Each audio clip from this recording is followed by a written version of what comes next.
Hey there, my wedding planning friends, and welcome back to my channel. If this is your first time here, thanks so much for clicking on my video. I'm Emily Summer. I'm a wedding planner based in Montana, and I make weekly videos on wedding planning tips and advice. So today's video, we're gonna do a little wedding planner Q&A. I did a little poll on my Instagram, which if you don't follow me, be sure to do so at emilysummerstudios if you wanna be able to partake in these polls and questions that I do with my audience so that you can have a say in what I make my YouTube videos on. So I asked people to ask me any of their kind of general wedding planning questions, and I compiled a lot of the common ones into this video that I will answer for you now.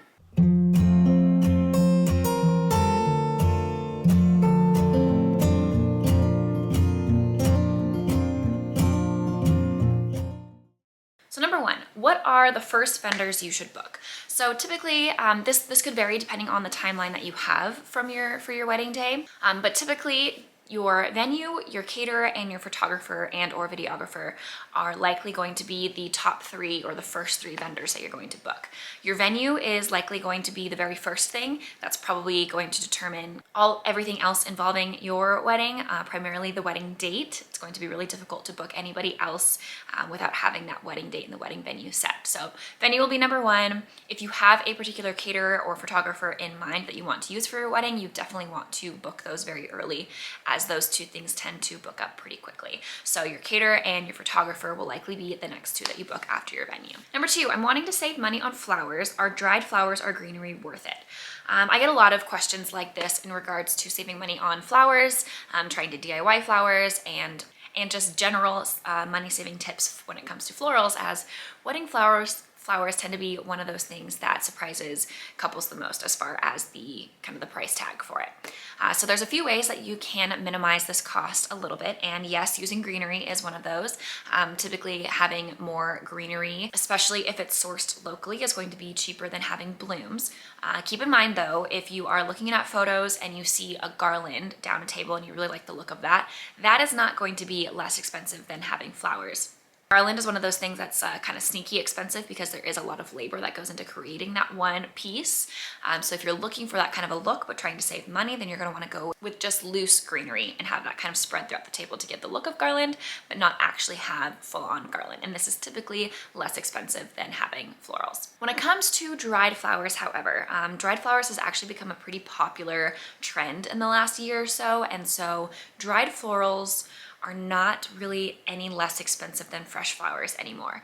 That being said, the only exception is really during a winter wedding. If you don't have a lot of local blooms or flowers in bloom in wherever you're getting married available, then dried florals is probably a more cost-effective option here. But generally speaking, it's not really going to do anything as far as your wedding budget goes to use dried flowers. Number three, I'm struggling with giving tasks for bridesmaids to take stress off myself. This brought up a whole nother video idea I have on delegating wedding planning tasks, but for now and generally speaking, here are some of my thoughts and my ideas. So when it comes to planning your wedding, your bridal party is there to assist you, right? But there aren't a ton of things that you can kind of hand off in the planning process, as a lot of that is going to come down to you and your partner and the decisions that you want to be making, and booking your vendors, and obviously paying your vendors and having those meetings and all those kinds of things. And that's not really what your bridal party is for. They're there to kind of just help support you and be there for you on your wedding day and help with a lot of those kind of menial tasks. But there's not a lot in the beginning stages that they can really help you with, other than maybe helping make decisions. So, get their opinion on certain photographers that you're looking at. Maybe that's something they can help with. Maybe they follow or see a lot of photographers on social media and you're not really on Instagram. That's something that they can help with and kind of help cull together some options for you that they have seen a lot. Also, attire related things are a great way to include bridesmaids to kind of assist as well.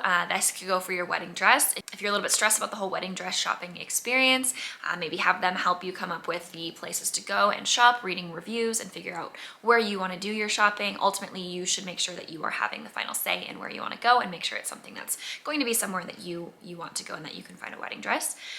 Also, their bridesmaids dresses is something that you can kind of pass off and have them assist heavily in, whether that's coming up with the options or maybe you come up with a color and they come up with the dresses that they want to wear and just like kind of show you for approval. But that way you're not having to do a lot of research, you're not having to go through a bunch of photos and pick out all those. That can also go for the getting ready outfits. If you're somebody that wants to have a kind of a uniform getting ready outfit for yourself and your bridesmaids, this is another thing you can kind of pass off to them and let them come up with some good ideas for. Other good ideas are anything that requires assembly. So this is like DIY crafts for your wedding. If you're doing party favors, wedding favors, escort cards, organizing those, anything that requires kind of more assembly is a great way to incorporate these gals as well. Number 4, I'm having a private ceremony and a reception the next day. How do I word this on my website? So if I'm interpreting this correctly, you're having a private ceremony one day that maybe a couple people are invited to just as like as a witness, and then having your actual reception the following day, which I would imagine is what your website is going to say or what you're inviting people to. So what I would say is you don't really necessarily even need to mention the private ceremony on your wedding website. You can just simply invite them to the reception and say, you know, we'd love to have your presence at our wedding reception to celebrate our marriage. And you can let people know at the reception that you already got married, but you don't necessarily have to say, hey, we're just gonna have a private ceremony that you're not invited to, and then we're gonna invite you to the reception, if that makes sense. So you can focus all of the wording on your wedding website and any invitations you send out to strictly focus on just the wedding reception. Number 5, how long does it typically take a bride to get hair and makeup done? So I get asked this a lot from my clients and just brides in general, and a lot of this will depend on the hair and makeup artist as well as how many girls you have getting ready. And a lot of times a wedding planner can help you come up with kind of this schedule for getting ready, but your hair and makeup artists are going to be the ones that really set this schedule. So this is who you're going to have this kind of deep dive conversation with. This also will vary depending on how many people you have that are getting professional hair and makeup done. A good estimate to use, and this can vary depending on the hairstyle that you're doing, the type of makeup look you're doing, and how many assistants or how many people are going to be there to do hair and makeup. But typically you want to account for about an hour and a half or 2 hours for the bride, and then 45 minutes to an hour for each bridesmaid. So that'll kind of give you the overall time chunk needed, and then you can kind of work backwards and figure out when you need to start to get ready in order to be finished by that time that you need to be completely hair and makeup ready and done for photos. Number 6, when should we send out our invitations, and when should the RSVP date be? Again, get asked this all the time, and this kind of can depending on if you're doing a local wedding or if it's a destination wedding. Standardly about 2 to 3 months before the wedding date is when the official invitation will go out. If you are doing a destination wedding where a lot of your guests will be traveling, you'll probably go on that longer end of 3 months, and if it's more local, you can get away with doing more on that 2-month time frame. When it comes to RSVP dates, most vendors will require a final head count between 2 and 4 weeks prior to the wedding date. So to give yourself a little bit of buffer room and a chance to kind of follow up with guests from that RSVP date, usually we will say about 6 to 8 weeks from your wedding date should be your RSVP deadline. Number 7, what information do I need on my save the dates versus invitations? So save the dates will go out usually about 9 to 12 months before your wedding date, and this is just to give guests kind of a heads up on, hey, we've set our date. Maybe you don't have all the other details finalized yet, and that's totally fine, but you want to make sure that people are marking that date on their calendar, making sure that that's not going to be a conflict so that they can plan ahead. So typically on the save the date, you'll have the wedding date and the location. You don't need to have the specific details of the location, like the venue address or anything like that, but the actual location of where it will be taking place, so guests will know if they need to travel or not. If you have your registry done, this is a great opportunity to put it on your save the date as well. Some people like to send gifts way ahead of time. Some people like to use your registry to send you a gift for your shower, even if they aren't attending and stuff like that. This is also a great time to have your wedding website and put that on the save the date. You don't really need to have that much information done on your wedding website at this point, especially if you haven't booked a lot of things yet.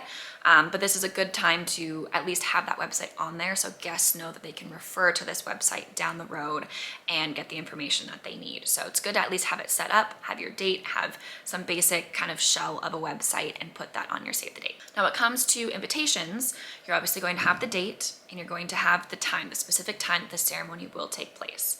And then you're also going to have the location, and this is where your more specific details of the location come in. So the actual address, directions, a map if needed, and usually some type of lodging information, but this is another great time to refer guests to that wedding website where you can include a little bit more detailed information on there as far as lodging, maybe transportation information. And then again, have your registry on your wedding invitation as well.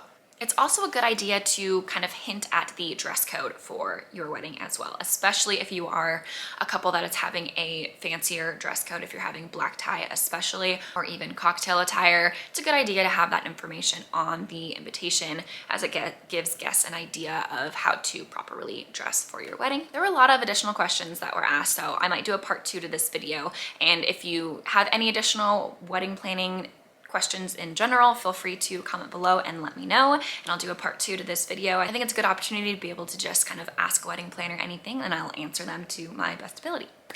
Hopefully you found this video helpful. If you did, please like and subscribe to get weekly videos on wedding planning tips and advice, and we'll see you next week.